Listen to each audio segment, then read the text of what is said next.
And I'm here in Montgomery, Alabama. Of course, I'm usually in Jackson, Alabama, but we're doing Sidewalk Talk today. And we're sitting here in front of Davis Elementary School here off Rosa Parks Avenue.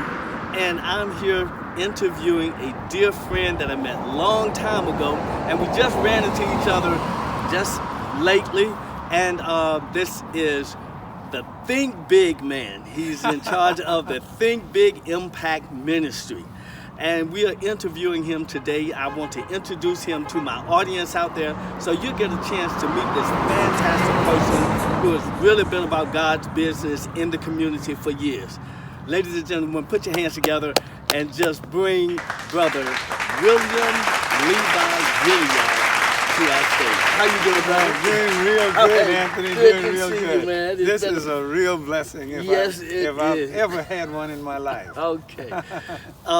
Brothers and sisters out there, we're doing this time of COVID, and we're outside in the fresh air. That's another reason why we're out here. But we also have a little barrier here in between my brother here, because we want to try to at least set an example for everyone out there to know that we need to be paying close attention to taking care of each other. So this is my little way of taking care of my brother, but at the same time being about the business that God has given us to do. So we're going to talk about the past, present, and future of my brother here. And just to introduce to you, Brother Bill, tell us a little bit about, maybe we can go back to where we met. It was a long time ago. We both were a part of the Seventh-day Adventist Church. I believe my brother still is, right? Yes. Okay. Just take us back for a minute and tell us about how all this began. Well, it began when my wife, Flora, was invited to teach at Tuskegee University in 1988. 1988. Yeah, Okay, we're going back now. That's right, 1988. And so we were invited, and so they had to provide a job for me. Okay. There's a name for that. I've forgotten what the name it is, but when you bring in one spouse, you have to make room for the other spouse. So okay. That's how I got a job in the veterinarian school.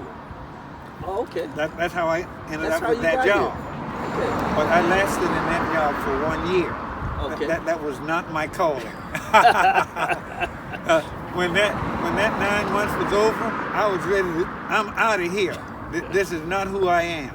Okay. God had called me to the ministry, and I was ready to do ministry as God had called me. And so we cut that loose, but that's what brought us to Tuskegee, where you were attending the same church that I would attend. That's right. And that's where our relationship began. And I would say it has been going on all these years, except for the time when you went your way and I went my way for a season.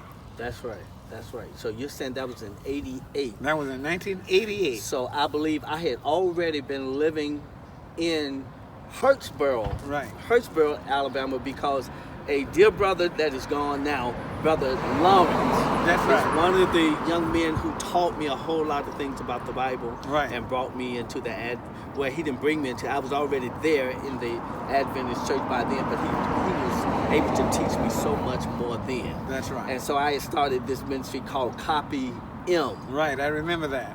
Yes, yeah. And I had been doing that, but I'm trying to think, in reference to that, you started this ministry here with the Think Big. Yes. Tell us. Well, let me tell you how that came about. That came about because one morning, my dear wife Flora got up out of the bed, not saying a word to me about what she was about to do that day. But being a very sensitive spouse, I noticed that she was dressing differently today. so I'm saying to myself, why is she dressing up like this on a regular work day? I didn't say a word, she didn't say a word. But as soon as she left, I immediately got up and put on my clothes. I said, I'm going on campus to see what's going on up here. Okay. It turns out that this man was our speaker. He was the speaker that day. Ben Carson. Ben Carson. Now, this is long before he got into politics. So let's not mix this Ben Carson with the political Ben Carson. Okay. This is This is the neurosurgeon that was on the campus that day speaking. Okay. And I didn't know it. All I know is that I was following my wife. Oh, okay. Now, see, all this time, I remember I had read this book, The Magic of Thinking Big. That's correct. I Yes. brought that as well. That is the book This that is I it. read there, yes. All the students at Alabama State University during these days were required to read this book.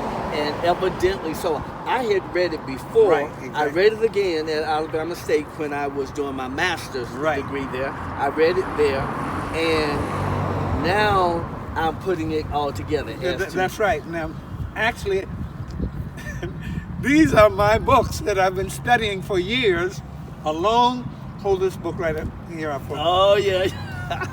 Along with the big book. Yeah. I call this the real Think Big book. Okay. Because when God told Adam and Eve to multiply and be fruitful, he was telling them, I am a Think Big God. I'm starting with 1, then 2, and then from that point on, the whole world is going to come together. Yes. Okay. What a mighty God we serve. Hello, family. This is Anthony Ezell of the Jackson Cultural Arts Center here in Jackson, Alabama. If you're interested in using our beautiful facility here for your dance, your productions, receptions, meetings, parties, all special events.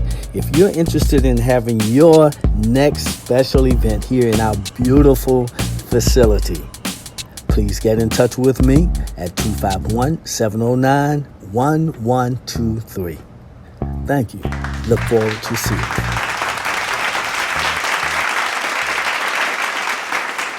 Okay. And I know we documented the Think Big over there, but just the mindset of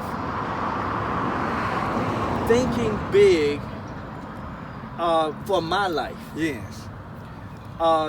That was a point where I kind of took a turn, and then that's when I started.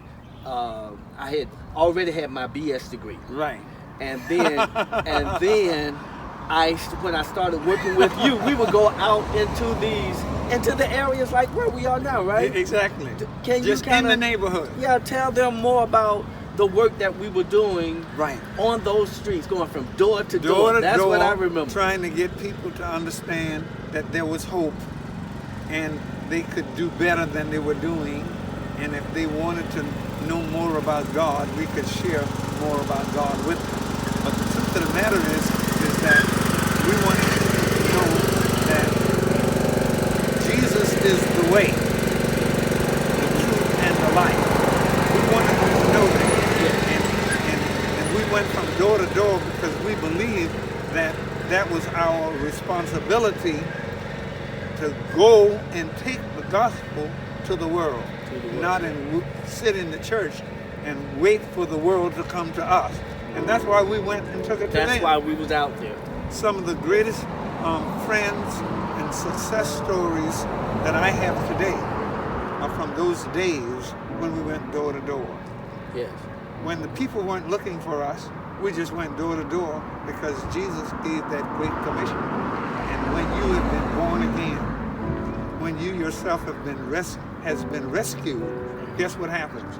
You want to rescue somebody else. That's right. You can't keep it to yourself. Can't keep it to yourself. Yes. That's how it happened. We did that in Tuskegee, and I came here as an individual and started doing it in Montgomery at the housing communities. Okay.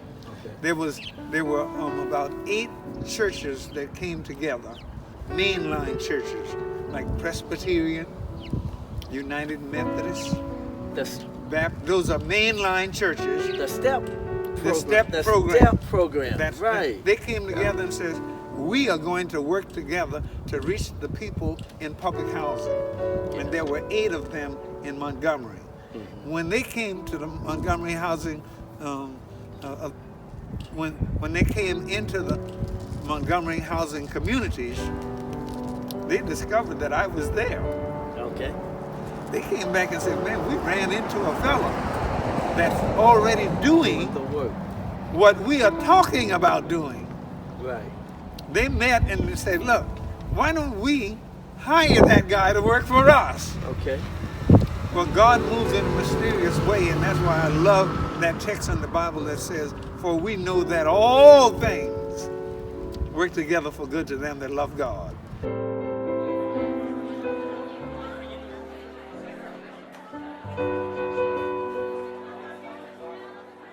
Hello, family. This is Mr. E.